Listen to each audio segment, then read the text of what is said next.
Little Johnny is heading to what he thinks is going to be a vacation on his grandmother's plantation in the antebellum South. But when his father reveals that he's leaving Johnny and his mother there, Johnny is distraught and attempts to run away. Until he encounters Uncle Remus, a kindly old storyteller who helps Johnny cope with his situation by telling him stories about Br'er Rabbit. In a film that was deemed far too racist by even Disney's standards and all but erased from existence, save for a few copies online, this is 1946's Song of the South. I'm Connor Eyzaguirre. And I'm Austin Johnson. And this is 2020's last Filmgazm.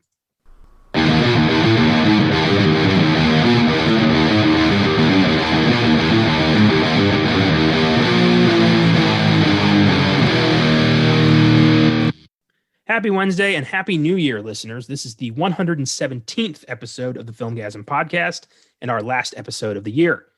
And what a year it's been. In this year, we've started a second show, Oscar Sunday, increased our podcast team from 4 to 7, and have started prep work on a third show, Sneak Preview, premiering this Monday, January 4th. But apart from that, it's been a real nightmare out there. 2020 has seen so much death, divisiveness, and cruelty. But I have to hope that we can be better than what we've seen out there. Films like Song of the South remind us just how tone-deaf and insensitive society has been in the past. And when we're not healed and united by any means, we are better. Be the bigger man, choose love over hate, and never compromise who you are. Those should be everyone's goals for 2021.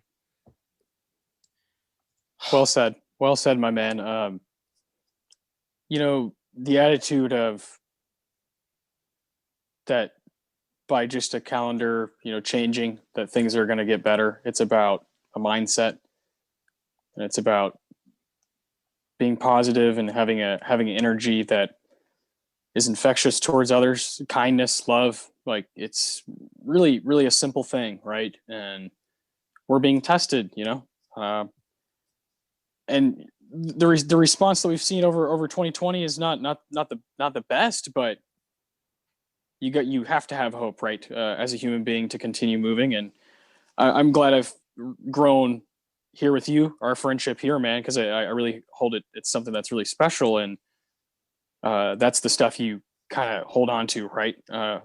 Through this kind of stuff. And I'm looking forward to 2021 because I see it as a mental chance for people to, rally for our country to rally and get back to a societal norm and do that together as one. That would be nice. It would be nice to feel like a United States again. Yeah. That'd be awesome. Yeah. A lot of, especially this year, a lot of pain, a lot of idiocy, a lot of just hellish reality for a lot of people. And there is a chance here to put a lot of hate aside and grow towards something better. And I really hope we take the high road. I really hope we do. We need it. We need to be better. Oh, well, that is enough politics. There is no rewind this week, so let's jump right in and what is sure to be a controversial episode. Yeah, actually, politics are back. Yeah, never mind. My mistake. Austin, prior to this podcast, what did you know about Song of the South? I had read about it, about how it has been totally banned and seen as this, explicitly racist film, explicitly racist, text, American text made in the 40s by Disney, and it's a movie that, Disney Plus has everything under the sun that they've done, and Song of the South is not there, stuff like that, right? That's what I've known about it, but I've never, honestly, never cared to go into it, to even try to find it or watch it. And then you brought it up. Hey, I found a link to watch this, and I was like, whoa, that's weird. I've never actually had an opportunity to watch this movie. And I don't even know if I would call it opportunity, because it's a complete shitstorm. And with all the stuff that you read about it, racist stuff and how offensive the film is, all of that stuff aside, which we're obviously going to talk about, it's just not a good movie. You look at what Disney's doing at this time. It's 1946. Snow White and the Seven Dwarfs, 1937. Pinocchio, 1940. Fantasia, 1940. Dumbo, 1941. Bambi, 1942. You can rewatch these movies, and there's some issues with them, right? There's some issues here and there, and there's issues with a lot of Disney movies. But there's not issues with the entire thing like Song of the South, from just it's from how tone deaf it is to how false it is. And it's an hour and a half of like tomfoolery. It's bullshit is what it is. And I think you feel the same way I do, as about like, it wasn't as, this is hard to say, but it wasn't as offensive because I'm a white male. It's hard to say this, but it wasn't as wild as I thought it would be. But it's just a horrible movie and the definition of tone deaf.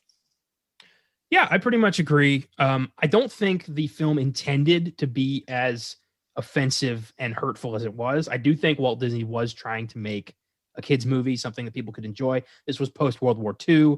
I think he wanted to make something that people could smile at. And that he always had his eye on the Uncle Remus stories for some reason. And this is what he made with it. And I mean, we all know things about Walt Disney.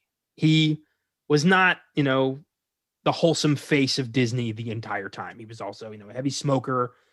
He had his own weird, wacko political beliefs.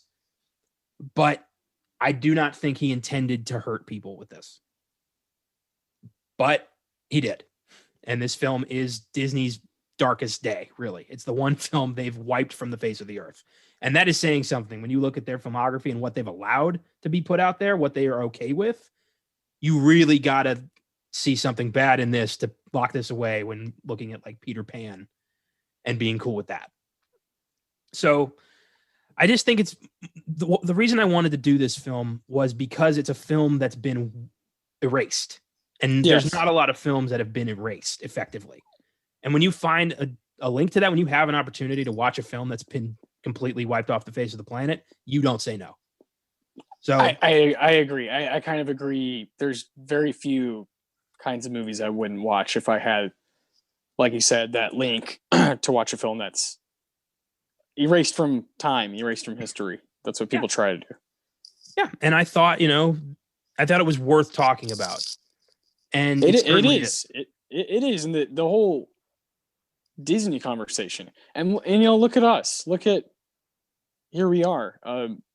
Episode 117 of Filmgazm, and over on episode 26 of Oscar Sunday, we talked about a bunch of Disney movies for an hour and a half, and like jerked them off. So, we are not holier than thou, and we're not going to, deny every Disney movie or whatever. We're not here to say that we're fuck Disney, never watch them. That's not our angle at all. No. But I feel a certain way about holding all of them accountable. If you are to hold Song of the South, if you're going to hold that one accountable, and I know it's pretty much the whole movie is offensive, but that doesn't mean that there's not offensive parts in the other ones. Then maybe cut the offensive parts out of, fucking Pocahontas. Maybe just get rid of Pocahontas altogether. Maybe, cut things out of these films, from the 40s and 50s. I don't know. I don't know what the right philosophy is. I've always thought, just it is what it is. It kind of shows how far we've come, right? When you watch an old film and you see, holy shit, Walt Disney had no idea what he was talking about and is delusional. And that's the problem, right? The problem is that he made this movie, and what are you doing? You're not the right voice for this, and you don't even know what you're talking about. And that's the problem, and that's the problem with all of these movies from there all the way to 1995's Pocahontas. That's like, are you kidding me? This movie is actual bullshit, and it's happened multiple times. You brought up Peter Pan. I know what scene you're talking about. It's appalling. Like, it's disgusting. It's nasty. And it happens a lot through their through their run, and they've had multiple things happen with, there's, these things on Reddit and all these theories, for years about, there's, sex is written in the sand somewhere in Lion King, all crazy shit like that, even if, whatever those are true or not, I haven't really looked into them. The fact that they're theories shows you, it shows you the kind of world you're in sometimes when you're looking at Disney and the filmography, because there's some really offensive stuff. Song of the South just happens to be offensive the whole time. Well, yeah, but like you said, so is Pocahontas. Pretty much the whole time. Yeah, Pocahontas is pretty much offensive the whole time as well. You and I are in the same boat. That movie is kind of trash. It's the worst one of that 90s run.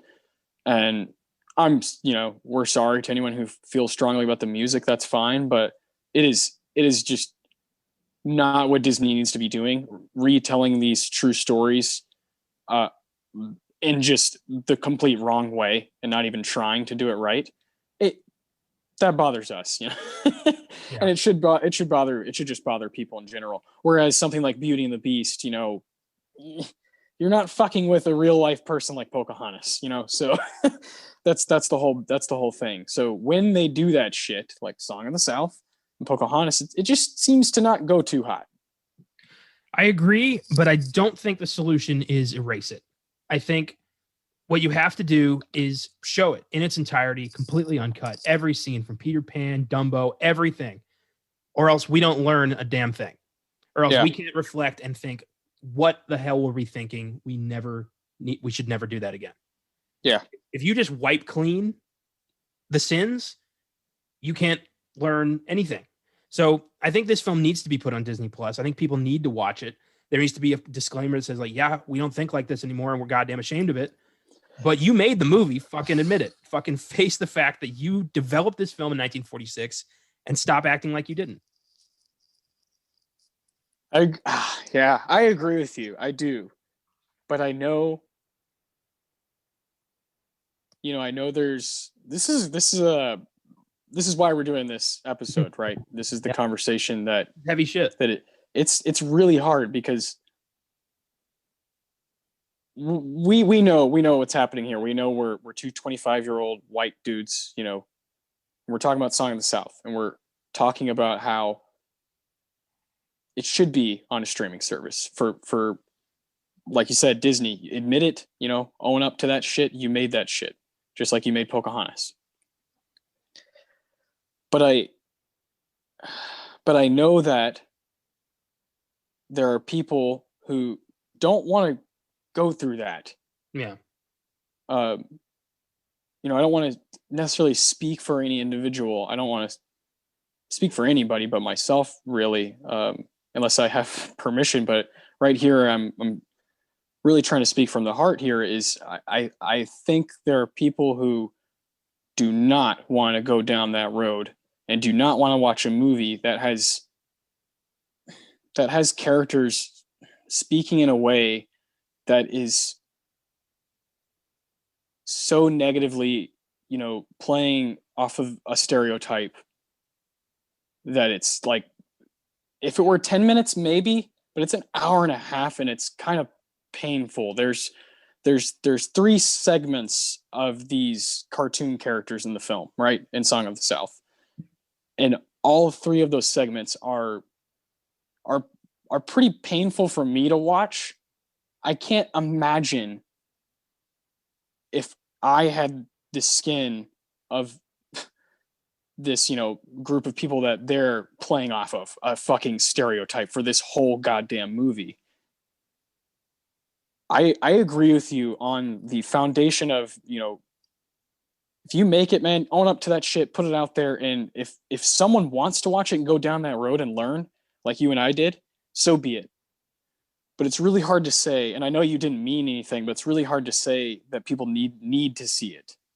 Well, I know, I'll let you explain exactly what you meant, but I do think there are plenty of people who just are like, nah, I don't really feel like going down that road, Yeah, I totally understand that. I definitely see how this film is incredibly hurtful and incredibly offensive.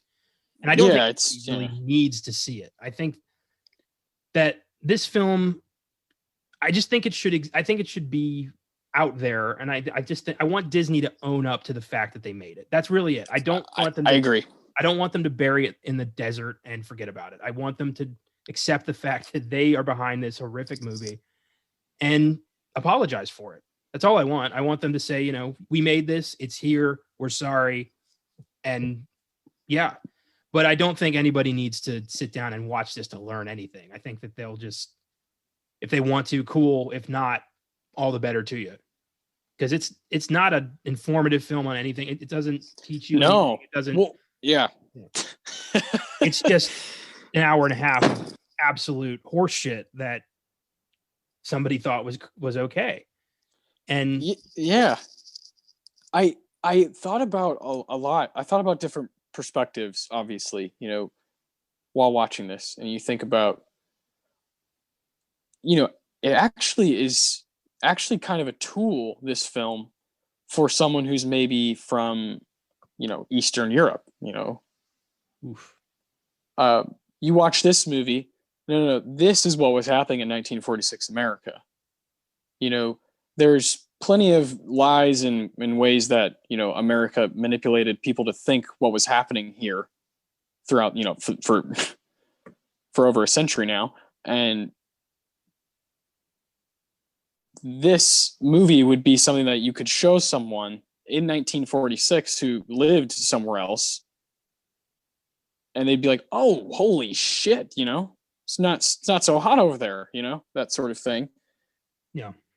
And from that perspective, from someone who's not from here and doesn't, totally know what's going on, and maybe believes whatever propaganda they see about whatever's happening here, and is like, "Oh, everything is amazing in America," that sort of thing. And then you see some of the art we make, and it's like, no, no, it can be used as a tool to see. Same way, Birth of a Nation, that quite literally was used as a tool for people who were fans of the movie, and then in turn, over time, is used to show people this is how fucked things were. This is what was that film was popular. And Song of the South here is a Disney movie being made in the 40s with that's just extremely tone deaf, and that's you hate to see that. Yeah, you do. And I knew Birth of a Nation was going to come up inevitably. They kind of it kind of makes sense, with that conversation, right? As far as American films that are just a representation of the really horrible parts of our history. Yeah, definitely. It's, for those of you who don't know, 1915's Birth of a Nation is a film that glorifies the Ku Klux Klan and as in their ongoing fight against the evil Black Americans who are raping white women. It's a horrible, offensive piece of shit movie. The first film ever screened in the White House by President Wilson. Unbelievable. And then its popularity actually revived the Klan in America. So that movie is the worst thing that ever happened to cinema. 100%. 100%. As far as I know, and I don't think there's anything else that can trump it. And like you said, the film Song of the South being used as a tool. I brought up something in our Oscar Sunday on Beauty and the Beast about how Disney films are kind of the first films that kids watch. Yeah. And here we go. It's always been the case. Since Snow White, Disney films have been shown to kids as their first movies. Song of the South is one of those films that in the 40s was shown to kids. And that can, these kids can grow up with a very fucked up mindset on race relations with that film. And yeah, I understand why Disney has locked it away. I understand it. But it's a tough call. It really fucking is. It's a tough decision to make here.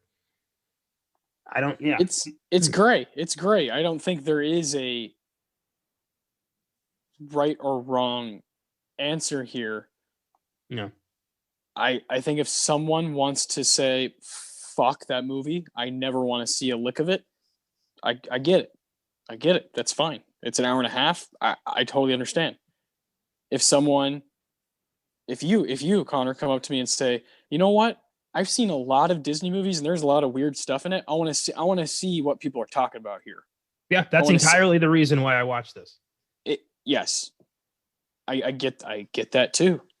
I totally understand kind of all the angles, and we, early on in doing these podcasts, we kind of had to confront that and reconcile with that with our Roman Polanski episode. Yeah. Because it became a conversation, where you're bashing an individual, and, in this case, we're bashing an individual, a film, and some of their films, of course, in the Disney run, and we're bashing Walt Disney himself. And it gets tough, man. it ends up becoming a really gray situation where you're like, oh my gosh, some of this art is so close to me. Yeah. Some of the stuff that Disney has done, and that's why I brought up something like Roman Polanski, where it becomes gray. You have an appreciation for the art, but also separate the people who are making it, and in this case, this art sucks. So it's just, Disney has so many goddamn, films that, every kid's bound to like one of them, like, what, you know what I'm saying? And it becomes really difficult. And when, like me, when I bring up a movie like, Hunchback of Notre Dame, and you bring up a film like Lion King, it's going to be hard to also be like, oh yeah, that's Walt Disney shit. See, but no. All the Disney movies I grew up with and loved, Walt Disney had absolutely nothing to do with them. He was dead. Yeah. I know what you mean. Yeah. I mean, it wasn't his hand-picked. Yeah. If anything, it's Michael Eisner who crafted my childhood. Yeah. And for Pete Docter, yeah, and John Lasseter, yeah. Well, Lasseter ended up being a creep. So yeah, but those movies, hey, Roman Polanski's a creep, but his movies are now big for us. Yeah. But the thing about Song of the South, the product ended up being incredibly racist because it was made by incredibly racist people. So I don't really think we're saving anything. Then what's the, what about Pocahontas? That's a movie that comes out right after Lion King. Yeah. That's my main point, is it's not just back then. It's the Disney company that does this over and over. And just now, it took this long for not even just Disney, Disney's Pixar, for them to come out with Soul, a movie that actually had, a black person writing and co-directing, Kemp Powers. And that's huge. The fact that doesn't happen all the time within Disney and Pixar is a goddamn crime, but it shows in Soul. It shows that there's an actual voice there. It shows that there's someone there who can say, hey, this is where we need to go with this. This is, this will be relative. And it showed. Because it was fucking different than all the other Pixar movies and different than all the other Disney movies. And I love when they do stuff like that. They kind of push the envelope a bit. And they have done that. And I would say Lion King is one of those. I wish there was more, man. Yeah. I can't explain Pocahontas. I really can't. I think neither can I. And I can't explain some of the simple shit like it's not really simple, like Little Mermaid, just like the morality of it. Like what are we doing here? Yeah. So we're gonna talk at length about kind of Disney's racist past towards the end of the show. But yeah, it's really like it's peppered throughout their work. It's like kind of unflinchingly, which is why it's so interesting that Song of the South is the one they chose to erase.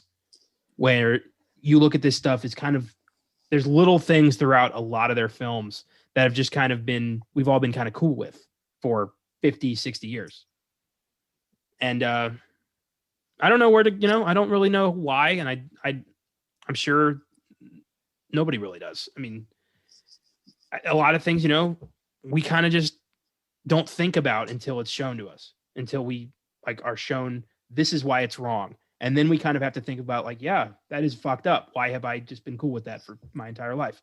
Peter Pan was one of my favorites as a kid. I've seen that scene with the Native Americans so many times. Not once in my childhood did I think this is wrong. I watched it once when I was 18 and I'm like, what the fuck happened here? It takes, not education and knowledge and knowing what's right, what's wrong, knowing like seeing through the propaganda. You have to be able to think for yourself or else you're never going to know what's morally wrong or right. Yeah. Is it weird that I thought about Jojo Rabbit while watching Song of the South? No, not at all. That's very good. That's a good, yeah, totally. Song of the South is American propaganda, straight up. Yeah, and when you're watching Johnny, the little boy in Song of the South, he's just that actor. Good Lord have mercy. He's got a sad fucking story. I don't know anything about him. I don't even know his name. So now I feel like shit. But not a good performance here for Johnny. I've got a bit about. I think his name was something Driscoll, Ben Driscoll, maybe. That sounds right. Actually, I think I scrolled past Bobby that. Driscoll. Bobby. Yeah, and he was only in a few films, and then he died young and he died sad. So we'll get to him. Yeah, I see now. I see that. Oh boy, yeah. Yeah. Damn, we're only like 20 minutes into this, and we've hit some heavy fucking discussion. God damn, I knew this was gonna happen. This was a tough one to put on the calendar. I'm not gonna lie. Yeah, it's gonna happen. Yeah, it's hard to even put Song of the South on the table without. Okay, well, we're gonna get in. We're gonna dig in here, and there's so many things. You could pause this movie every 2 minutes and be like, oh, there's something that's a problem. That's a problem. Like, why are they speaking like this? So what are we doing? Yeah. Just falsely representing, it's such a goddamn crime,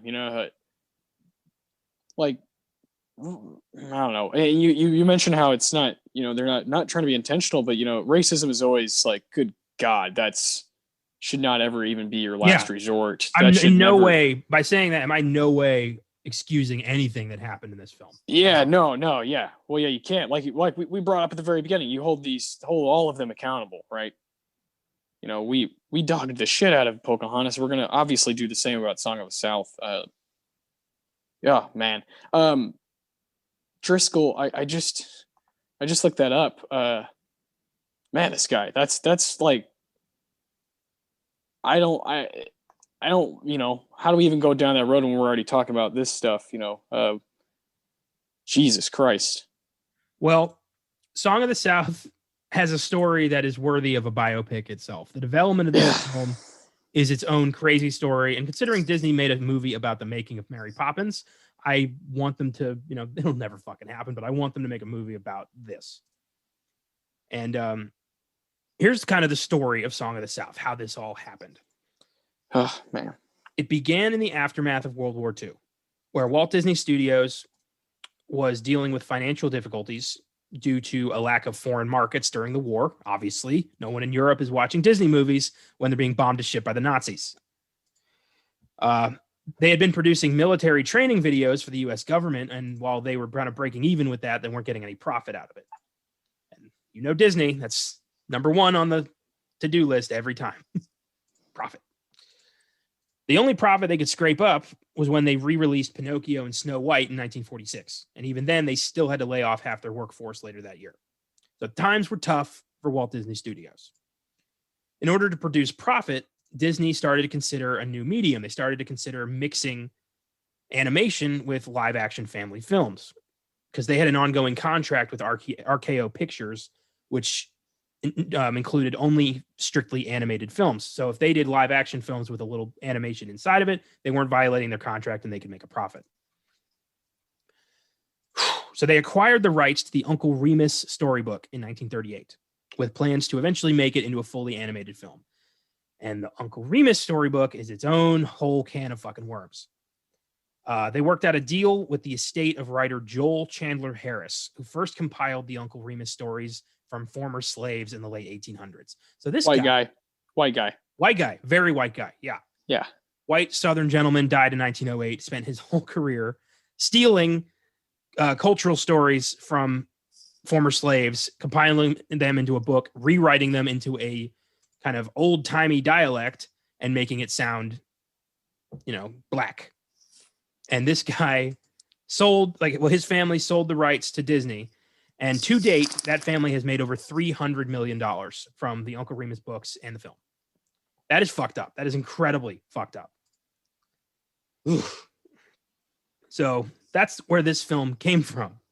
This not even made yet, and this film already has decades of racist theft on its, in its soul. So, goddamn. Had you heard of the Uncle Remus stories? Yeah. And I did a little bit of research, so I read that, they were, the source of this is, a hefty white gentleman who decided, he was gonna, like you said, steal some. I love the way you word it. It's cultural stories here that. Oh, that's so disappointing, and it makes sense that it's a shit product when you hear that. You hear that, you're like, oh, Tony, I get it now because it is. Yeah, it's really. Oh God, $300 million. Screenwriter Dalton Raymond was hired to write this film. He delivered a first draft to Walt Disney, which was then reviewed by the Hayes office. We know about them. And they ordered some particularly offensive terminology be stricken from the script. So his first draft was so fucked up, the Hayes Code went, no, you can't say this. And that's impressive, I gotta say. To be so overtly racist in 1946, where the Hayes Code is totally against that. Usually they're cool with, when it comes to racism in the 40s, you can say whatever you want. Oh yeah, they were planning that shit. They were trying to endorse that shit. Yeah, it's the one time where I've agreed with the Hayes Code, where they're like, write that out. Yeah. Hey guys, this is gonna make us look bad. Come on. Disney then hired African-American writer Clarence Muse as a script consultant. But Muse backed out when he saw how African-Americans were going to be portrayed in the film. Muse wrote to numerous African-American publications asking them to boycott the film. And then Disney went after Muse, claiming he quit the film because he wanted to play Uncle Remus himself and Disney wouldn't let him. So they hire a black man to consult the script. He gives suggestions. They say no. He quits and goes to publications and say, this movie is going to make us look horrible. Don't see it. And then Disney attacks this man. Oh my God. Unbelievable. Yeah. Also, executive secretary of the NAACP, a man named Walter White, not kidding, was denied requests to view a treatment of the film. So even after all this, they wouldn't let any black person who wanted to see how this film was going to be made, they said no. Dalton Raymond, by the way, had never written a script before, was born in Baton Rouge, Louisiana in 1896. So not exactly a neutral progressive voice writing this film. No. Yeah. His treatment included phrases like, and I'm really sorry to say this, he had white people addressed in the film as massa. So I'm sorry for saying that. Disney then hired Maurice Rapf, a Jewish gentleman, to tone it down because Disney basically said, you're Jewish. You know how oppression works. Why don't you polish this off? Jesus Christ. And he included dialogue that made it clear that this took place after slavery. However, those additions were later taken out. It's... God, what a shitstorm. What a shitstorm. It makes sense, right? The product is what it is when you hear how they got there is just, this is not art. It's not. It really is. The more I look into this, the more I'm like, maybe they were trying to make this a hurtful film. Some people definitely were, yeah. So, and remember, all Walt Disney did really at this point was throw money at this. He didn't really have any involvement in production. That was all directors I'm going to be talking about in a minute here. So okay, despite being a box office success, Song of the South was never given a home video release. Former Disney CEO Michael Eisner said the film would never see the light of day again in America, as he did not want him or the company accused of racism, and he didn't want to have to deal with the potential fallout. Not really the best reasoning behind locking this movie away. Like, I don't want to be known as a racist. Not, not very selfless, but yeah, Michael Eisner. So because of this, the film was sealed away in the Disney vault, never to be released on video, DVD, Blu-ray, or streaming. For all intents and purposes, Song of the South does not exist anymore in America. Overseas, it's a different story. The film was released on VHS and Laserdisc in some European and Asian countries. On March 11th, 2020, current Disney CEO Bob Iger said Song of the South would not be put on Disney Plus, even with a disclaimer saying the film is, quote, not appropriate in today's world. And that's pretty much the story of how this film came about and where it has gone. Kind of crazy. It is. And with Disney Plus, I have a near 2-year-old daughter, so I thought about, when she's, 5 or 6 or whatever, and she grabs the remote, she starts, picking stuff on her own. Yeah. I certainly wouldn't wanting her to stumble across Song of the South, but I think if there was a way that maybe the film couldn't be played unless there was like a code you pressed in or something, Yeah. I don't see why not. But I definitely wouldn't want. I mean, there's a lot of stuff on Disney Plus that I am like totally okay with her at like watching, even if she didn't mean to. Yeah. Like, oh, I accidentally hit Tarzan instead of Dumbo. Like, I'm okay with that, but I'm not necessarily okay with like her young mind taking on Song of the South. It's not something that I want her thinking like too, thinking about at that age, maybe a little later, right? When she can gather that what year it was, and this is, 80 years ago type thing. And this is what was happening in America. This is the type of Disney film that was being made. And I just don't think I would want her to just stumble across it. I don't know. I agree with that. I think, yeah, in the wrong context, this film can be really damaging to children. It could be just like psychologically, you just have like no idea what could happen. And How fucked up is that? That's the way we're thinking, and this film was made for kids. Yeah, well, yeah, exactly. And I definitely watch all of these films now with a much different lens now that I do have a child. And I'm wow, and it we all know this. There's a lot of stuff in the Disney and Pixar movies that is for adults because they know adults are also going to be going to see them.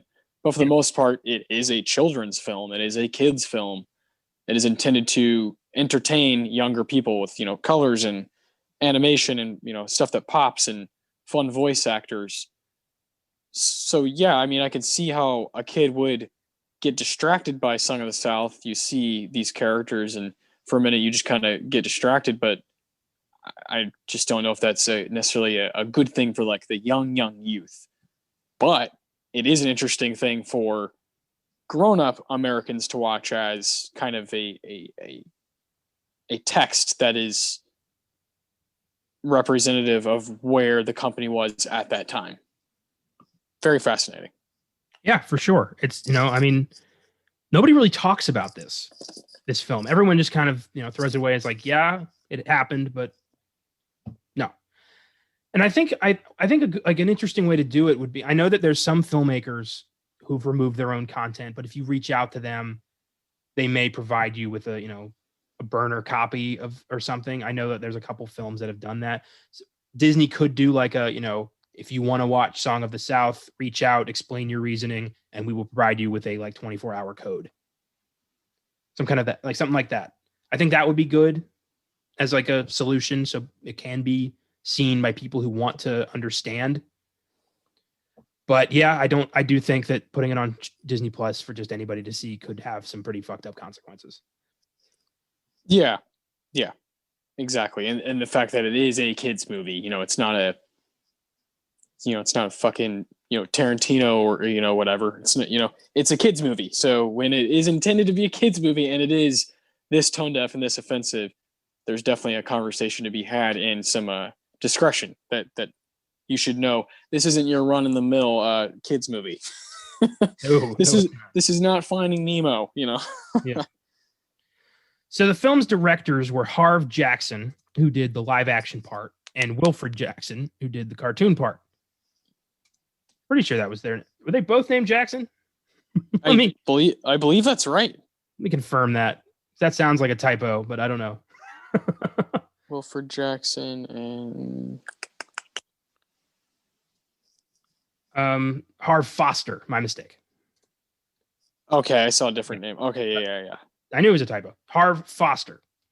So while Foster went on to direct a lot of TV episodes, he didn't really do much after this. Wilfred Jackson was one of Disney's go-to animated directors.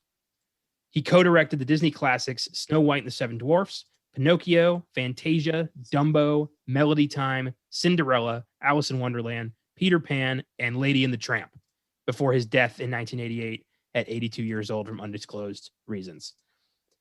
What a resume. I wonder if he resented his involvement in this film. I wonder if looking back at his career, he thought, like, why did I do that? Well, yeah, you would think that there's got to be something in there that tells him, he can read, or hear people saying, oh, that was stupid. It's just a part of your reputation that you don't want to have. That's unfortunate. That's an unfortunate thing to have, on your career, on your filmography, for it to be a part of what you did creatively. That just kind of sucks. Yeah, but at the same time, he also did Dumbo and Peter Pan, which have substantially racist moments in that. So extremely. I don't know if there was any remorse here. I mean, this was, and we forget this was, pre-civil rights movement America. This, progression was not there. This was just the way everyone thought. So the films reflect the times. And that's unfortunate, but that's what these were. These were reflections of society in the 40s.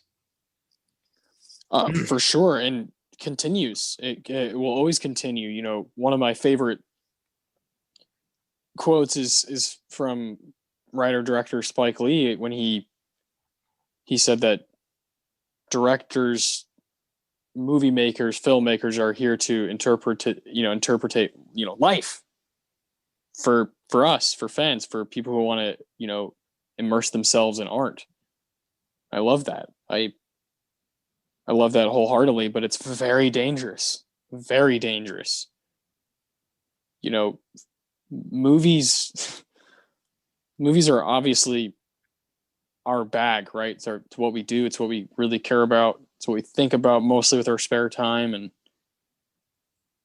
But it is depending on what mind is in the audience, it is a dangerous medium. And it has been for over 100 years. A powerful medium that can change lives, and it can all, that could mean it could deter people from doing anything good with their lives, or it can, show people the light. It can show people, hey, this is, things can be okay. It has such power, this medium, but it has, with that, comes, with great power comes great responsibility. It's true. It's like this medium can like drag people down to a place, a mental space, a way of thinking that's not good, that is not okay. And that's what Song of the South can do to people. That's what Birth of a Nation can do to people I think there's movies that have come out recently in the past few years that they're not nearly as dangerous as those two that I just named, but that are lying to you, that are saying, hey, this is, but it's not true. This is not how it is. I think there's movies that want to put things into a bow. We're all good. We can work together. Let's move on. That's just not true.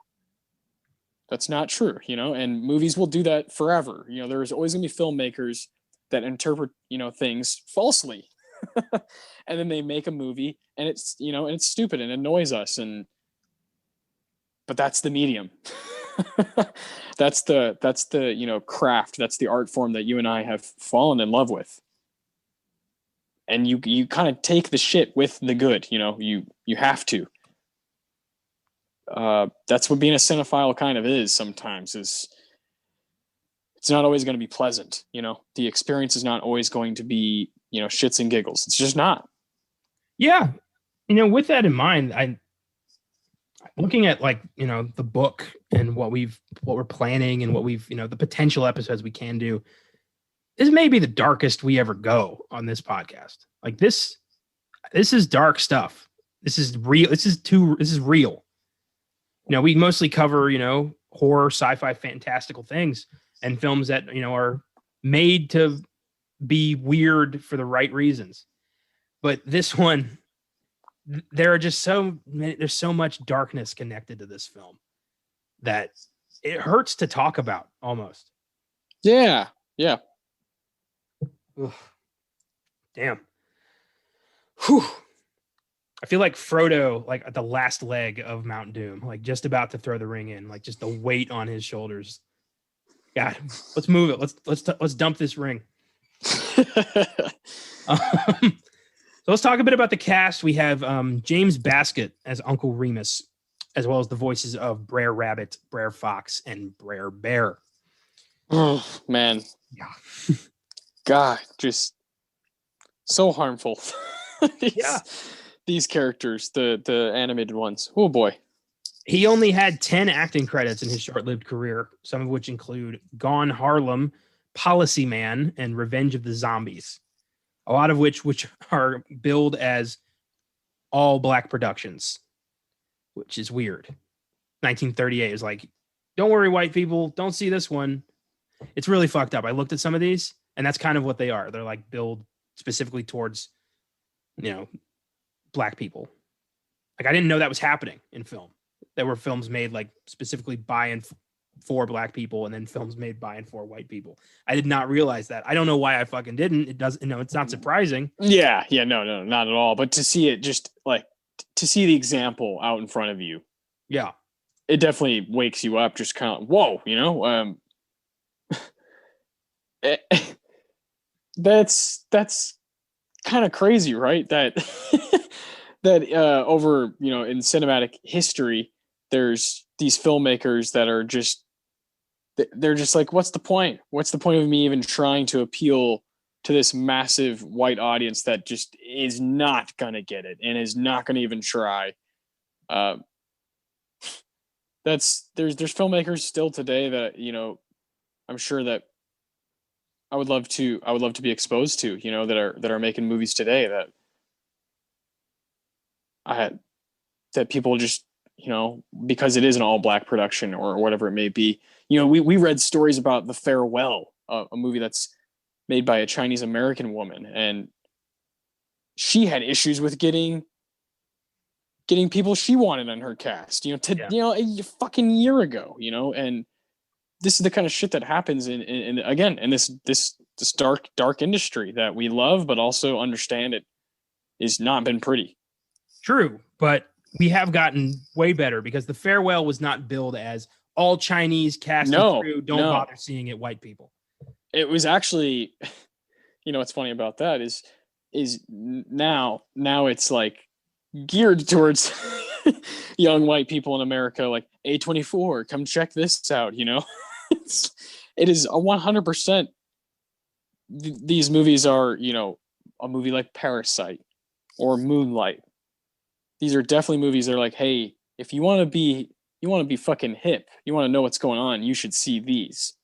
That's very much what happens today is, if a movie is uniquely casted, oh, this is an all black cast, or oh, this is an all Latino cast, it immediately becomes this thing that like, oh, you haven't seen that? What the fuck is wrong with you? Or it immediately made Black Panther a great movie before people even digested it.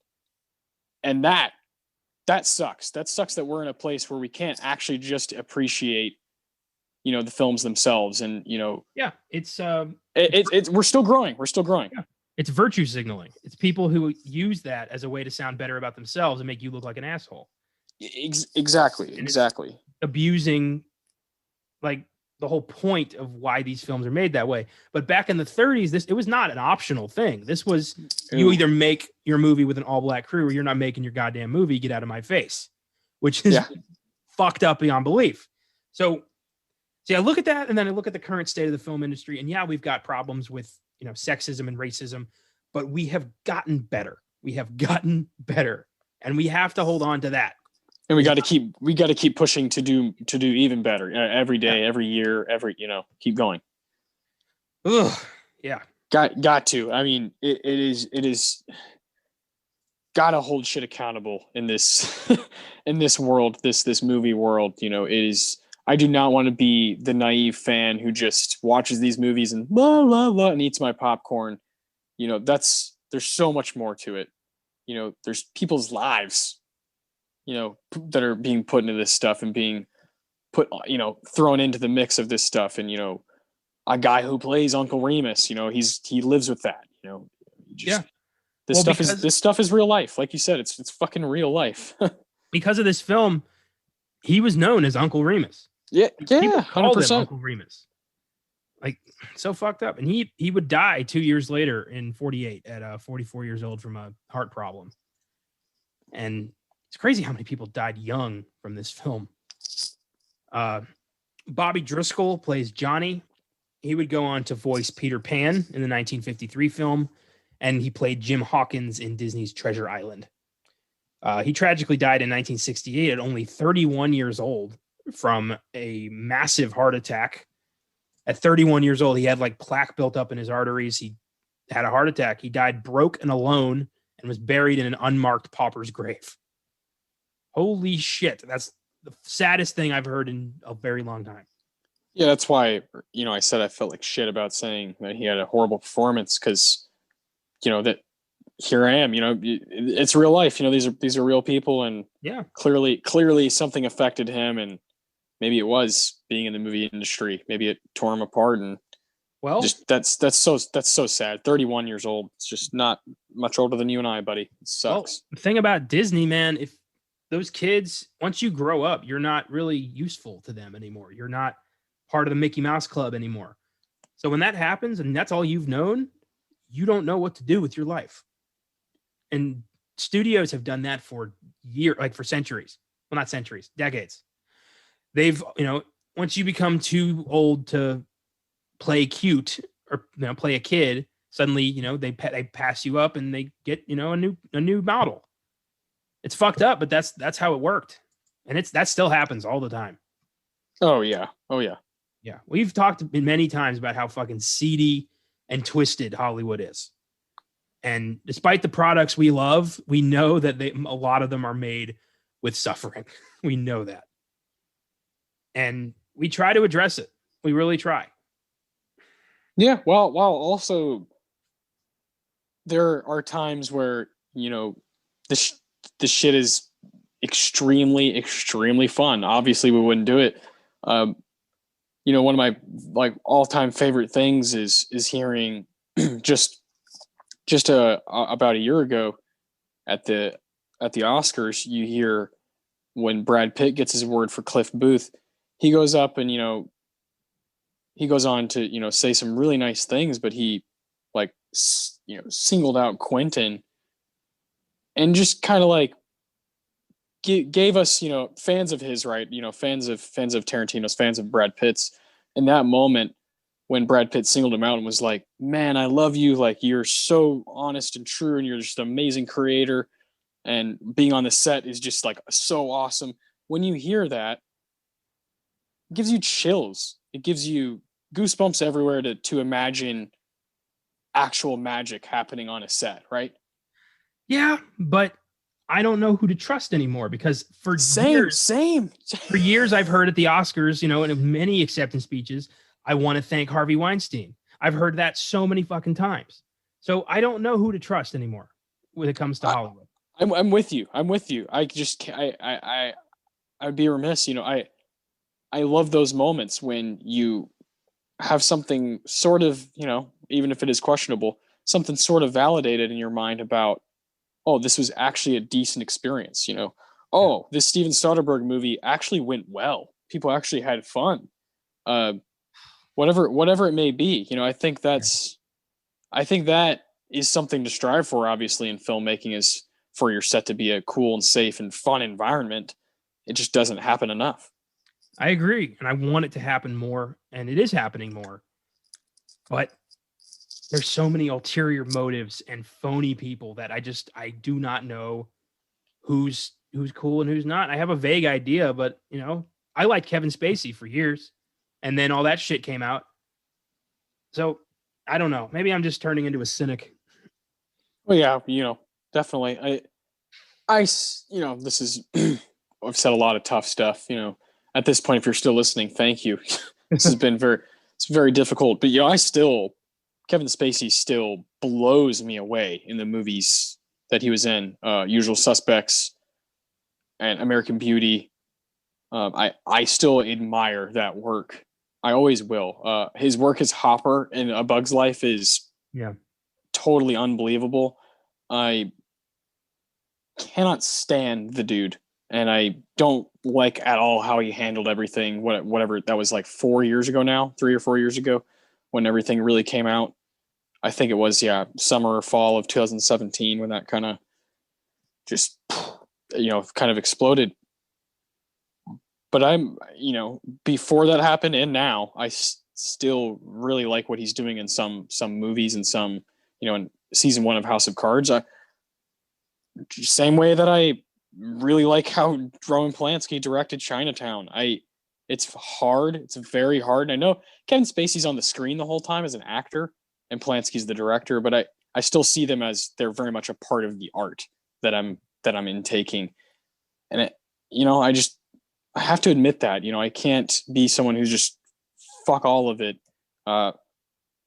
Moving forward, I don't really want to see anything Kevin Spacey ever has to offer, but the stuff that I liked already, I still like. Fair enough. Yeah, I get your point. Once you see it, it belongs to you. And Harvey Weinstein. I mean, yeah. When it comes to the acceptance speeches, to the real side of Hollywood. Oh yeah, knowing who's been lying about all this for so long, everyone knew it. Is always an open secret. So I find everyone a little detestable now. It's hard to kind of have faith in anybody in Hollywood anymore. That's kind of why I brought up Brad Pitt. He's really the only Brad Pitt. We obviously adore the man's work, his talent. He seems like a pretty cool guy. And there's a lot of guys who don't seem pretty cool. He actually does seem like a pretty cool guy.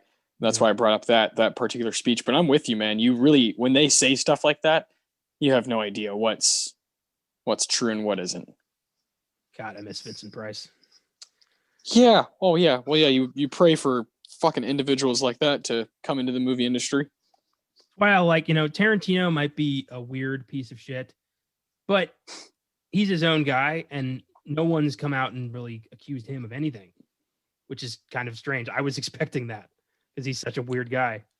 Yeah, he's to me the most frustrating thing about his entire career is that moment in Pulp Fiction. That's it. Like I hate that scene is in Pulp Fiction. I can't believe that he thought it was like, oh yeah, I'm just gonna throw this shit in there and I'm gonna just say the N-word a couple times. I just don't really get it. Yeah. It really doesn't fit because he's not nearly as good at acting, as the rest of the guys. And so in that scene, it just doesn't make any sense, let alone like, dude, why are you just writing the scene like just so you can say this shit? Like, that's kind of weird because that's the whole movie, right? It's Pulp Fiction is just genius writing of like off the cuff, like, oh, this is amazing, authentic speech. And then you throw yourself in there to do that. That's kind of it, man. I really like his movies, and I think the guy's passion for movies in his life is what I admire most. Is the New Beverly Cinema, is his tenacity to go on to different podcasts and shows and share what he loves about movies, whether it be his own or what other people make. That's really cool. Yeah. I don't remember how we got here, but yes, I agree. Well, talking about filmmakers. Well, I was talking about Brad Pitt saying, we were talking about how shitty all these sets are and all this stuff. And I was talking about how Brad Pitt called out Quentin Tarantino, saying that the set for Once Upon a Time in Hollywood was amazing. And that he cherished all these moments with him and, this and that. And I was saying how that is nice to hear every now and again, because usually it seems like it's a shit show. Especially in 46. Yeah. Moving on to the cast, we have Luana Patton, who plays Ginny. She was also a Disney star at a young age. She would appear in Fun and Fancy Free and Melody Time, as well as films such as Johnny Tremaine and So Dear to My Heart. She died in 96 at age 57 from respiratory failure. And the only other cast member I want to bring up is Oscar winner Hattie McDaniel, who plays Aunt Tempe. McDaniel was the first African-American to be nominated and win an Oscar, winning for her performance in 1939's Gone with the Wind. None of her other performances were ever as famous, and it's unfortunate to see her in this film, considering her importance to film history. She died in 1952 at age 59 from breast cancer, and I was not expecting to see her in this. She was a pioneer for African Americans in the film industry, and seeing her in this just hurts. Yeah, especially 7 years after Gone with the Wind, and knowing that she is obviously a huge part of Oscar history and a part of cinematic history. Yeah, man, that's not cool to see. But I did see that when I first looked at the IMDb before I started watching the film. I saw that and I was like, oh boy, really had zero idea what was going on with the cast in this movie. But Hattie is the most overqualified. Yeah, it's kind of sucks to see that. Yeah. Yeah. Song of the South has an IMDb score of 7.1, a Rotten Tomatoes score of 50%. It grossed $65 million on a budget of around $2 million. It won 2 Oscars, Best Original Song for Zippity Doo Dah, and an honorary award for James Baskett for reasons I can't seem to understand. It was basically just like for playing Uncle Remus. That was kind of it. Like in the IMDb, that's what it says. Honorary award, James Baskett, for playing such a lovable storyteller. Like, it does not make sense. Like, this wasn't for nothing. Yeah. And then it was also nominated for Best Original Score for composers Paul J. Smith, Charles Wolcott, and Danielle Amphitheatrov. It made Disney the profit they needed, but they've all but wiped it off the face of the earth for reasons we've pretty much explained. So, as usual, I have some talking points here. I mean, we've pretty much kind of already covered a lot of what we were going to say, but I have some stuff I'd like to bring up about the film. Yeah. So right from the get-go, we're on a Georgia plantation. And while this film, the background and everything says it takes place after slavery, there's really nothing in the film to suggest that in the slightest. It's the way Disney portrays slavery is this like mutual agreement where everybody's just tolerating everyone else, which is not at all what 200 years of enslavement was like. And I find that incredibly disingenuous and dangerous. Yeah. The disconnect there with reality. Yeah. Is fucking frightening that you have this goddamn zippity doo dah zippity day song playing while reminiscing about what are we trying to teach here other than just pure lies. And that's a very frustrating way to start a movie. Yeah. Well, and it gives children a skewed view of history. It teaches them like, oh, well, we all got along the whole time. Plantation owners and slaves, they were totally cool with each other. Like, man, like, where are you at? The awareness is just not there at all. To think that there was harmony between people, there's not harmony now. What are you doing? Yeah. Makes no sense. No sense to talk about the darkest thing in America's history to paint it as something that was actually tolerable from the perspective of the people that it was happening to. Shame on you, Not just tolerable, but this film makes it look like they would rather be doing nothing else. Like this is their entire like, yay, we get to work on a Georgia plantation. It's so fucked up, like ridiculously fucked up. Uncle Remus is just kind of around, like telling stories for no particular reason. It's like the whole situation is never addressed properly. And God. That's the we talk about it being tone deaf. That's it the whole time. Is the whole hour and a half. There's never a moment of, reflection or actual, authenticity. It's just extreme disconnect with reality of this plantation this is not how it works. This is and that's the whole movie. That's the setting of the whole movie. So that alone is tough to swallow. All right. So putting the entire racist structure of this film aside, which is tough, let's talk about why it's a bad movie in general, in terms of storytelling and character. So we kind of open with a lot of rampant child abuse. There's the kids are pretty mistreated in this. Dad just kind of is like, by the way, I got a newspaper situation I got to deal with, so you and mom are staying here. And the kid is like, no, how will I live without my emotionally neglectful father? Like, I don't really understand that. Like, the kid runs away because dad has to go take care of some business for like a couple weeks. He's coming back. Like, he's not leaving them there forever. He's coming back. Like, and that that's something that stuck out to me right away when I was like, oh God, this is just not going to even be a good movie. Is there's nothing there for me to believe for that moment to be true. For one, the acting between both is horrible from both father and son in that moment. I don't believe from either of them that this moment is actually happening. So that's just a foundational thing, right?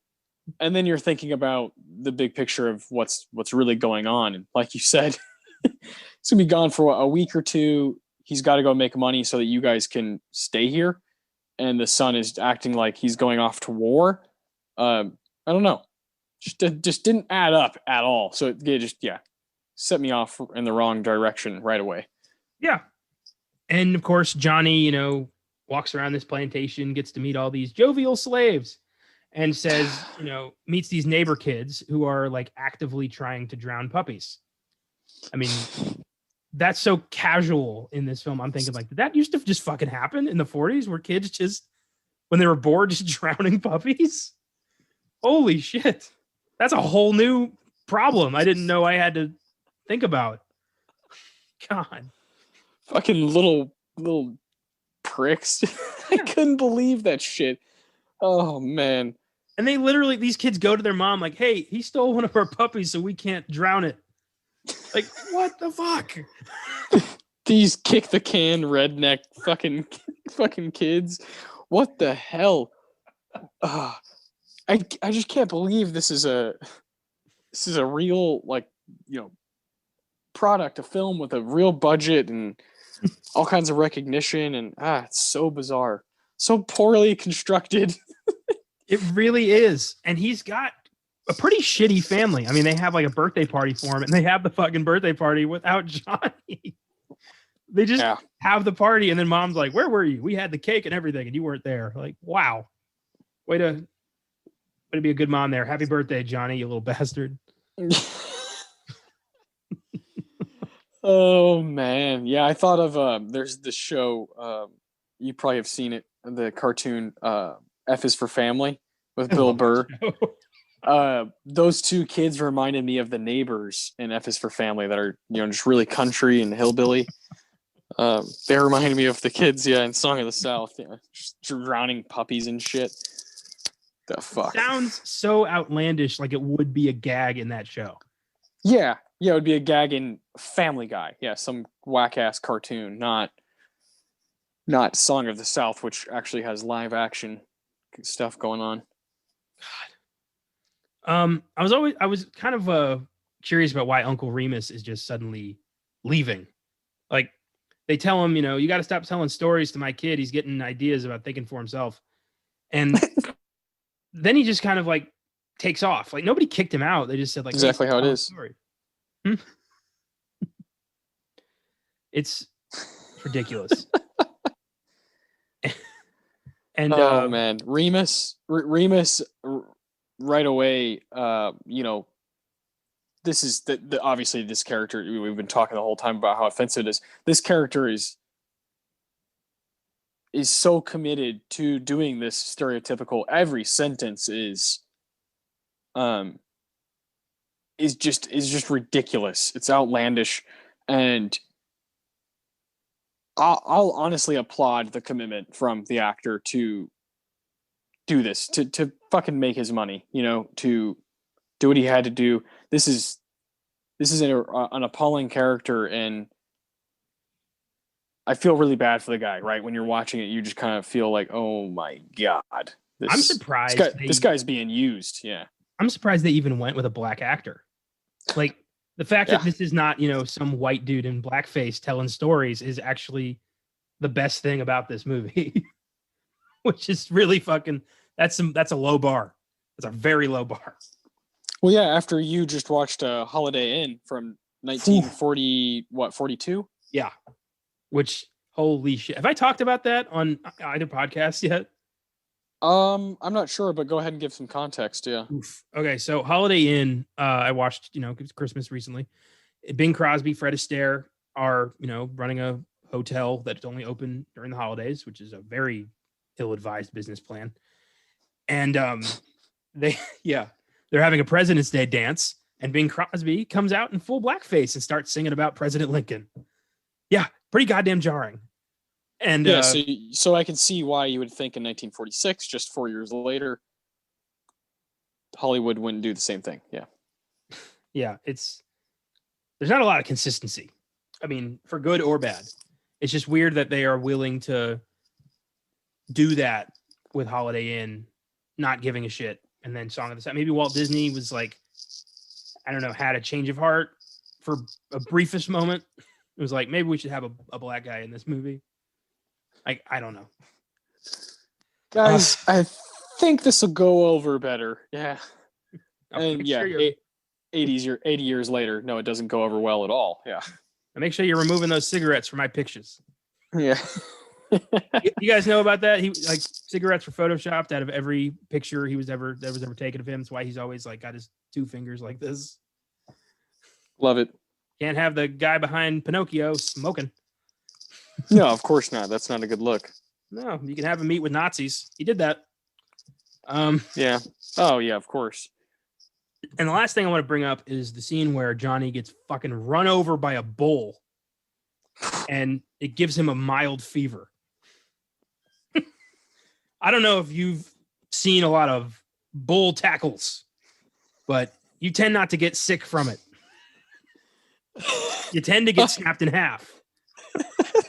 Especially if you're 8 fucking years old. Yeah. Johnny, this little weak ass kid. I have not been around any bulls. Is it bull or bulls? Yeah, it's bulls. It's bulls. I have not been around any bulls.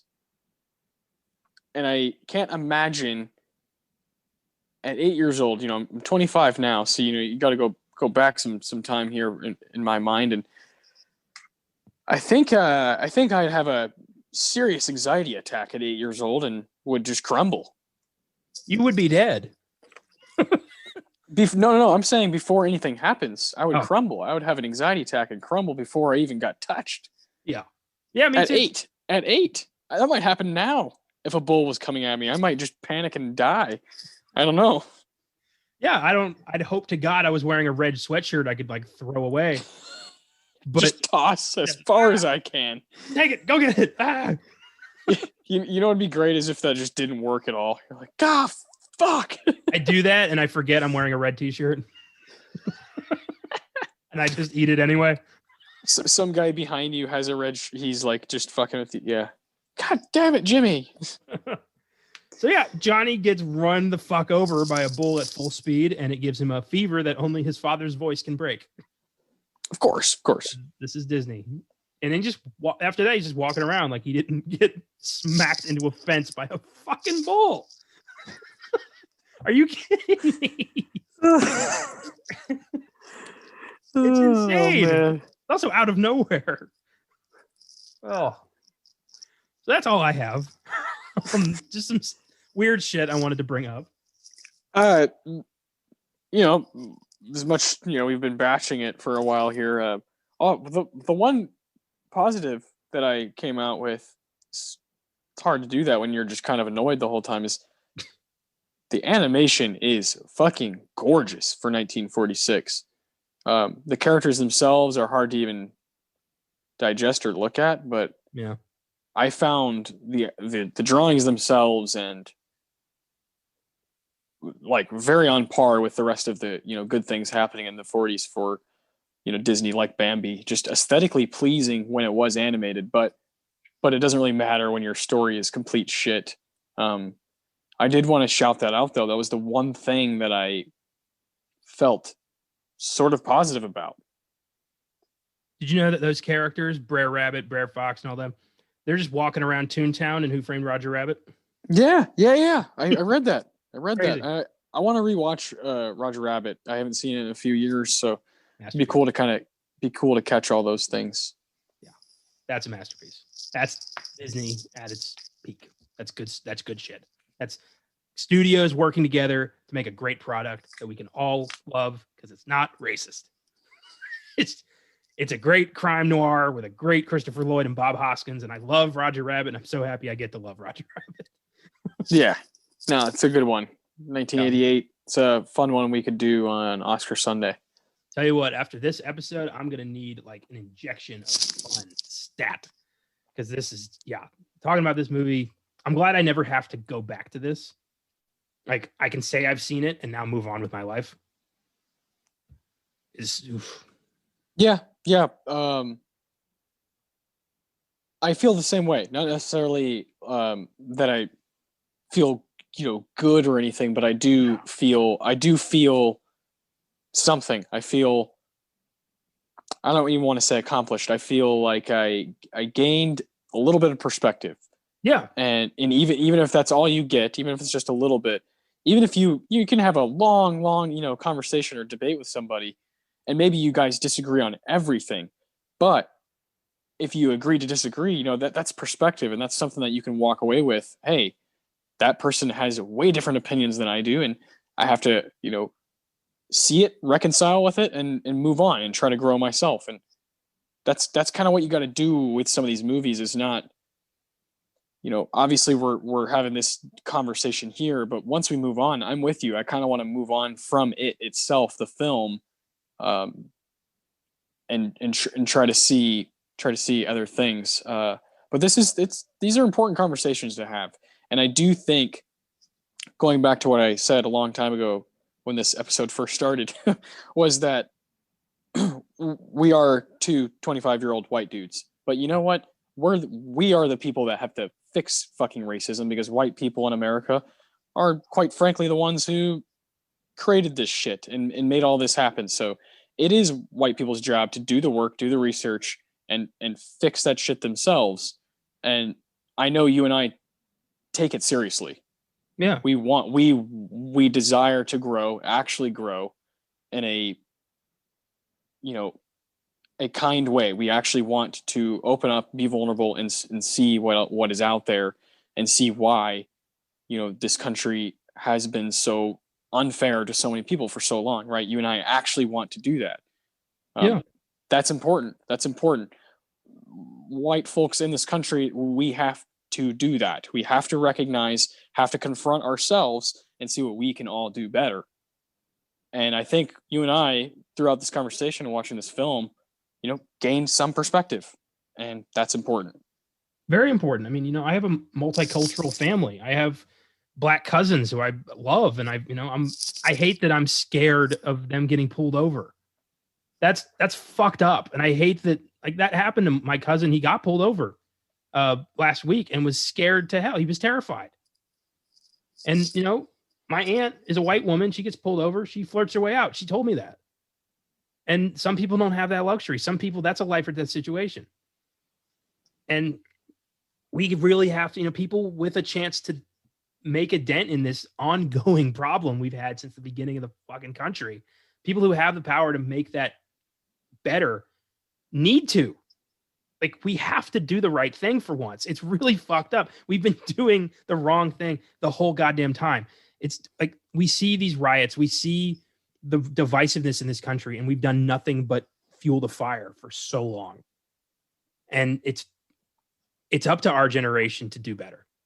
That's Yeah. really the theme of this episode: is do fucking better. Yeah. Ugh. 100%. Yeah. And that's the point of watching, sometimes the point of watching, old films or consuming old art is to see how it was during that exact time and see how far we've come and continue. Be inspired to continue to grow because we always have more ground to cover. Absolutely. With that, let's take a look at some Filmgazm facts. Hell yeah. Number one, once Whoopi Goldberg was inaugurated as a Disney legend, one of her first requests to the Walt Disney Company was for them to finally release this film to the public and to stop hiding it and being ashamed of their own racist past. I appreciate that. It'll never happen. Yeah, no. Good try. Number two, and this is very sad. The film had its world premiere at the Fox Theater in Atlanta, Georgia on November 12th, 1946, with huge fanfare.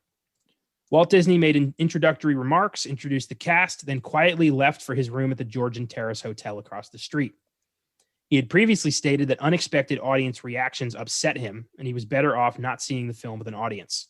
James Baskett was unable to attend the film's premiere because he would not have been allowed to participate in any of the festivities, as Atlanta was then a racially segregated city.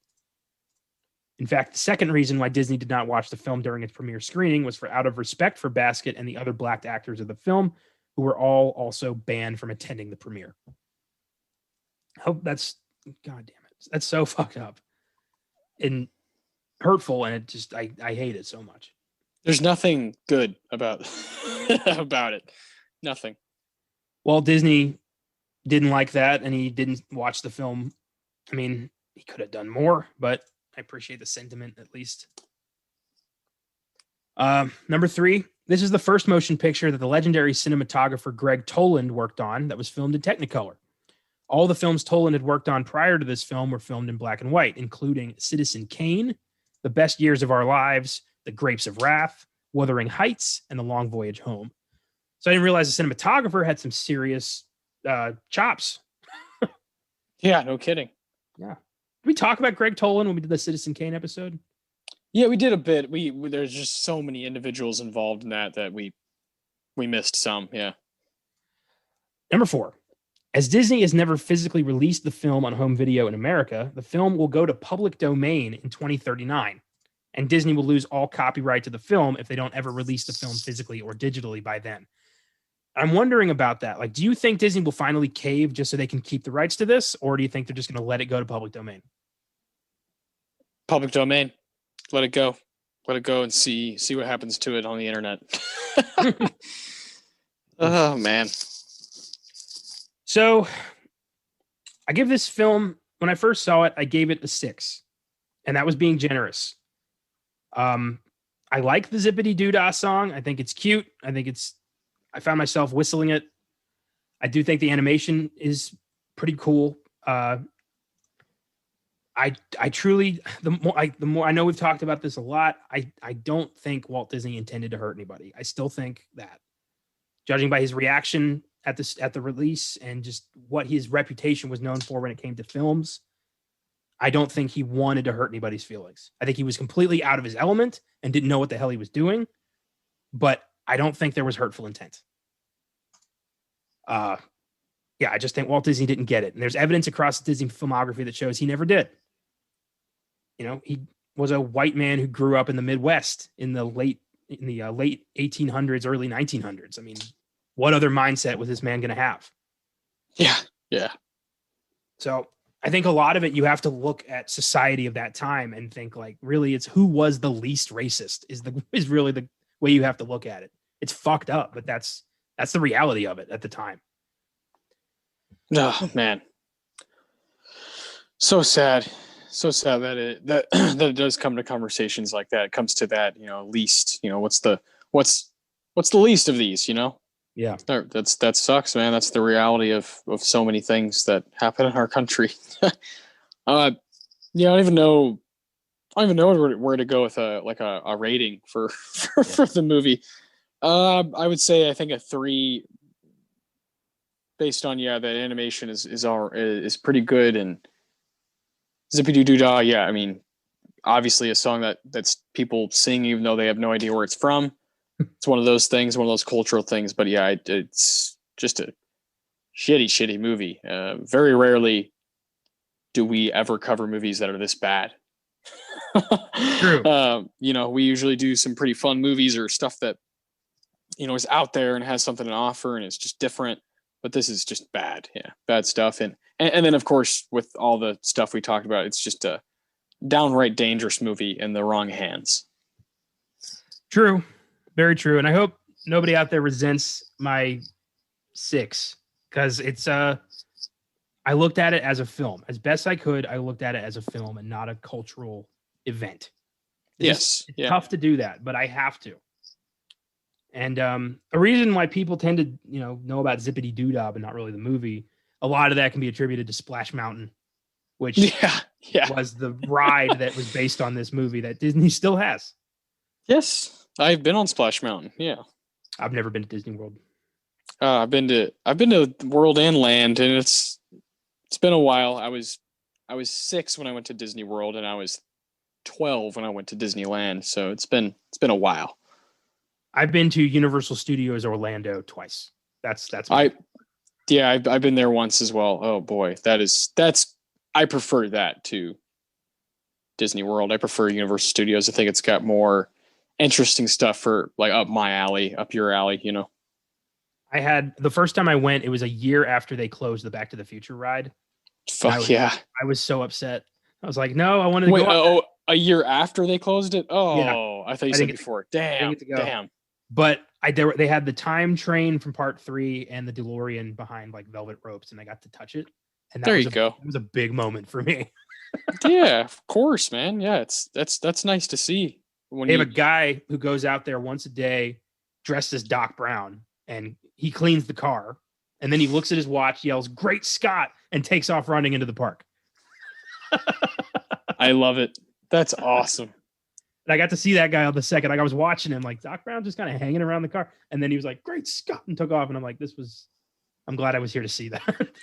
Totally worth it. Yeah. Oh, I love Universal. Yes. So with that, let's close out the show by kind of taking a closer look at some other examples of blatant racism throughout the Disney pantheon. Call them out on some more shit. Yeah. I have a few here that I'd like to bring up. First up, Dumbo. So there's a character in Dumbo literally named Jim Crow, voiced by a white man, and with a black twang in his voice. And he's the leader of a group of crows who are just there to be there. They don't need to be there. They serve no purpose to the story.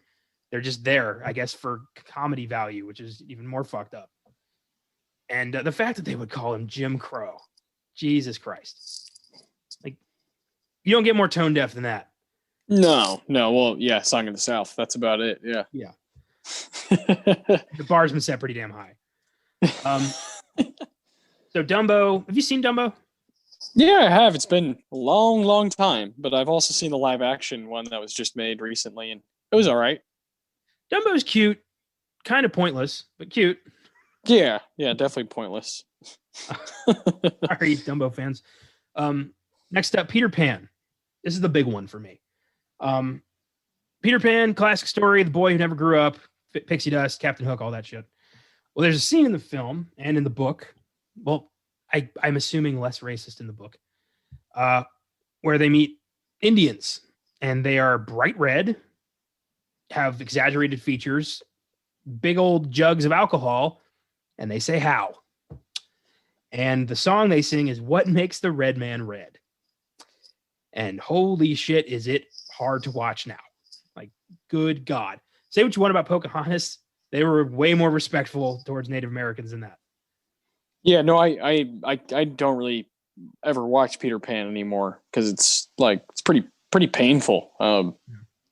That one's like that one kind of goes past tone deaf to like, okay, you're trying to offend people, and that is not only to like you said, when you're drawing the characters to make them bright red, but to make the song about that. That's double whammy. That's showing that you definitely know what you're doing. Yeah, and you're trying to get under people's skin. Yeah. Also, that song has zero relevance to the plot whatsoever. You could take that whole segment out and nothing would change. And that's kind of my point with Disney is if they're gonna be accountable about Song of the South, maybe edit that part of the film and take it out. You know, because Peter Pan is quality, but then it goes back to my fundamental belief of leave it all there, leave it on, put it up, let people see how it is. But if you're gonna hold one accountable, you got to hold them all. See, I understand that. I really do. But I'm so against censorship.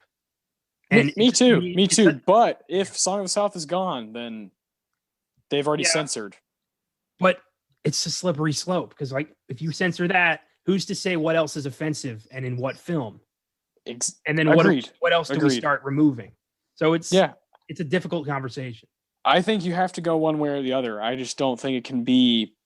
I don't think Song of the South is the only one that should be put up on that pedestal of this is the only fucked one. The rest are okay. That becomes hard. I think I'm with you fundamentally that they should all be out there. Everything that Disney has made should be on Disney Plus. But if Disney Plus is going to make the decision to take one down, it doesn't make a whole lot of sense to leave the others up. Well, let's talk about one that they have messed with, Lady and the Tramp. Okay.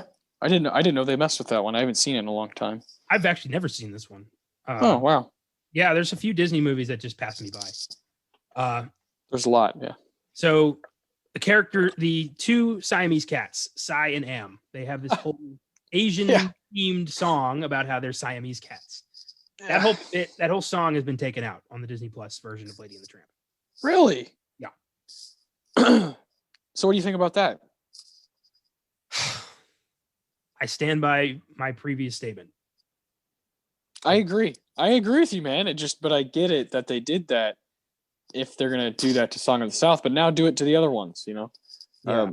And that's what you're saying. It becomes slippery there because then you could have people complaining about the simplest thing. Like, oh, Woody from Toy Story is offensive. Then people are going to start making up all kinds of crazy shit. People saying that. Yeah, they will. People will abuse it, and that's where it gets slippery. I agree with you. That's where you got to, it kind of becomes where you do have to pick one or the other. It's not so black and white, or it's not so gray. It is black and white. If Song of the South is down, and if you're going to edit that scene out of Lady and the Tramp, then Peter Pan, are you kidding me? When it comes to censorship, on one hand, I agree that there are some things people just do not want to see because it offends them on a fundamental level and it makes sense. And I agree with that. That's their choice, yeah. But on the other hand, there's something that people forget when it comes to what level of censorship people want. And that is that people overall are selfish bastards. And they will abuse the hell out of that power to get things they don't even know, they don't even think are racist, they just don't like, out of there. We saw that a lot when the Me Too movement happened. Do you remember the whole Chris Hardwick thing? Chris Hardwick, that's the Breaking Bad, Walking Dead guy. Yeah, the AMC's talk show guy. He was accused of rape and sexual assault by his ex-girlfriend. Immediately, his show was taken down. He was blacklisted. It was later found out that she was lying about the whole thing. He was then reinstated, and nobody said a word. Damn. So that will happen. I do not think all of the accusations are fake. I think most of them are real. I am 100% on that train. But there are people out there who abuse things like that. Yeah, for sure. Yeah, for sure. And censorship on Disney films and on film in general it'll happen exactly the same way. The first wave will be deserved, and then it'll just keep happening with people who are complaining about nonsensical shit. I guarantee you that's what will happen. Which is why we should go back to put everything out there. And just, that's what it is. You watch at your own discretion. Yeah, but we have we're not, who the hell are we to say anything about this? It's our opinion. It's our opinion. Oof. Crazy. This is a serious episode. One more Asian example, the Aristocats. Another film I have not seen. Don't really plan to. This is not considered one of Disney's classics, more of just kind of taking up space. There's a Siamese cat. Always comes back to Siamese cats. who is drawn in a mockingly Asian way, is playing an instrument with chopsticks. I think a lot of people have seen this screenshot. And he's singing about Chinese food. Oh yeah, no, I actually quite enjoy a lot of Aristocats. Really? Yeah. Oh yeah. There's a scene with there's two dogs that I like, two characters, and one of them, like one of my favorite Disney quotes is, "Hold on, I'm the leader. I say when we go. Okay, now go." It's these two dumb dogs going back and forth the whole film, and that particular part, the music scene is extreme. And as I got older, it's definitely not a film that I revisit much anymore. But when I was younger, I watched Aristocats all the time. I thought it was so funny, but it definitely isn't seen as a classic. I totally understand that. But those two dogs just cracked me up. I can't remember their names. I'm going to look it up. Well, maybe I'm not one to talk. I mean, one of my favorite Disney's is The Black Cauldron, which nobody really cares about. That's from 1985. Oh no, those are the most fun ones, man. Those random ones, yeah. And there's nothing racist in The Black Cauldron, so that's a plus. It's pretty sexist, but one thing at a time. I cannot. Oh, it's Napoleon and Lafayette are the two names of the dogs in Aristocats, and actually Scatman Carruthers plays the Scat Cat, and that cat's kind of funny. Yeah, it's definitely hasn't aged too well, but there's always those ones that kind of stand out when you're a kid, like one that was more, that's from the past, from this century, while you and I have been alive, would be, I think now it has kind of a cult following, is Emperor's New Groove. I immediately kind of became entranced by that one as a kid, and I still am. Oh my God. It's really, really funny. And I don't think it was ever on the same level as, say the stuff that Pixar was doing at the time, Monsters Inc. and Finding Nemo, but goddamn, it's a great movie. The Emperor's New Groove is a favorite of mine for many reasons. One, it's hilarious. Two, I'm half Peruvian, so I know about a lot of Peruvian culture, and I see it in that movie a lot. And it's cool to see, a little bit of that. That's awesome. Yeah. The last one I have on my list, we've talked about pretty extensively, is Pocahontas. And the reasons this movie is pretty offensive is because, again, it tries to rewrite history and whitewash it and make it, a little childish in thinking, we all got along and everything worked out fine. It paints an unflatter, like a flattering view of history that kids are going to think, is true, because kids are impressionistic. Yeah. And I find, Pocahontas very bad. For it's not that great of a movie, and B, it's insulting. The true story behind Pocahontas is not a good story. It's a very sad story. And I think if they'd done that accurately, this could have been great. But no, Disney has to, they have to be cute and quirky. And Pocahontas, we've spoken a bunch about it, but it definitely is one that I would think, if they were to go through with, taking stuff down, I think would be one of the very first ones they would do. And one thing that I find to be, so silly about it is, it completely neglects, the true story of Pocahontas, and just romanticizes, the story between her and John Smith, played by Mel Gibson, who doesn't even try to do an accent that would be accurate for John Smith. Really, really don't know what that was all about. Like, just the laziness around this, and the want to Americanize it in such a silly way, and make it, like just a purely love story between them two, and not even, with this story, to not even mention, like John Rolfe is so bizarre, and it's just not something Disney should mess with, because it's a dark story. That's a movie that Terrence Malick can mess with, The New World from 2005, because it's fucking 3 hours, and he actually goes there with how dark it was at times for Pocahontas, and shows John Rolfe, who's played by Christian Bale, which is funny because Christian Bale is the voice of that one guy in Pocahontas. So I think his name's Thomas, right? Yeah. Yeah. Yeah. For really full circle stuff. But yeah, I just don't think Disney just does not have the right to do what they did with Pocahontas in 95. Yeah, I think it's wrong to bastardize true stories like that.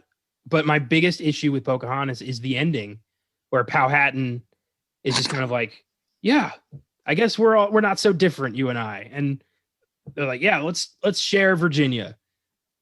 Because that's not what happened, folks. What happened was bloody, it was fucked up, and it lasted 100+ years. And it was just constant war and death and destruction and disease. And none of that comes up in this incredibly dishonest movie. Yeah. So there you have it. If you want a list of Disney films to avoid for your kids, there it is. Yeah, and it's up to everybody to choose which ones they feel like. I know Princess and the Frog steers a lot of people in a weird direction because years and years and years go by with the lack of representation for Black people in Disney movies, and then you make this one called Princess and the Frog, and the whole goddamn time she's a frog and not a Black woman. So fuck off with that. There's just it's happened over and over again, and it's just it's unfair to certain people. If you want some good old fashioned family fun that doesn't make you think about horrific shit, I recommend 1973's Robin Hood. That's a nice little sweet one. Hunchback of Notre Dame's a bit dark, but doesn't really tread in a unfortunate direction. That was pretty solid. I like Beauty and the Beast. Yeah. There's definitely some gold there, obviously, which is why it's so frustrating. Yeah, it's people just don't like to see. We don't tolerate this shit anymore. We have for a long time, but now we're holding people accountable, and it's nice. It's nice to finally have accountability. And going forward, I really hope we do, continue to be better, like I've been saying. Yeah, 100%, man. Yeah, I think these are the kind of movies that require intense conversation and require focus, and every now and again it's necessary. Yes, indeed. And that is all for this week, everyone. Thanks for listening to this incredibly sad episode. I apologize for if this bummed you out. We get it though. Before we announce next week's movie, I'd like to take this opportunity to make an awesome announcement. I'd like to introduce two new guys to the team who will be making appearances throughout our various shows. Welcome to the team, Juwan Carter and Andrew Bachman. Glad to have you guys aboard. Hell yes, man. Two guys that I met a few years ago, and then you were able to meet them. We saw mid-90s together back when the theaters were open. We saw Midsommar together, and I've always known that these guys are avid movie fans, and I think they're going to be awesome voices to have here on the team, and I can't wait to see what they can do and what they can add to our shows that we got going on. Really excited for what's to come, and really excited for our next Oscar Sunday episode on Shrek. I mean, if you want something a little lighter, come join us for that. And then, of course, we have a sneak preview coming, man. Yeah, and especially if you are really hating Disney right now, Shrek was made in direct response as a fuck you to Disney. So enjoy that. Yes. Juwan will be joining me on a Filmgazm in a couple weeks, with Andrew soon after. And we've now got 7 people on our team. I'm so excited for them to get to participate big time in the new year. Looking forward to that coming for you. A lot of cool shit. Yeah, man. Can't wait. Next week, for our first Filmgazm of 2021, I'm joined once again by Julie Cervantes to dig into a cult favorite sci-fi comedy of the late 80s. When dumb teenage wannabe rockers Ted Logan and Bill Preston have to finish their history report, they are given a time-traveling phone booth by the enigmatic Rufus. Now, Bill and Ted must prepare the most excellent history presentation ever by visiting various time periods and bringing historical figures to San Dimas in 1989. Next week, it's Bill and Ted's Excellent Adventure. Until then, don't be a racist. And remember that Disney has growing to do just like all of us. Don't miss Shrek on Oscar Sunday this weekend. Happy New Year, and we'll see you next Wednesday.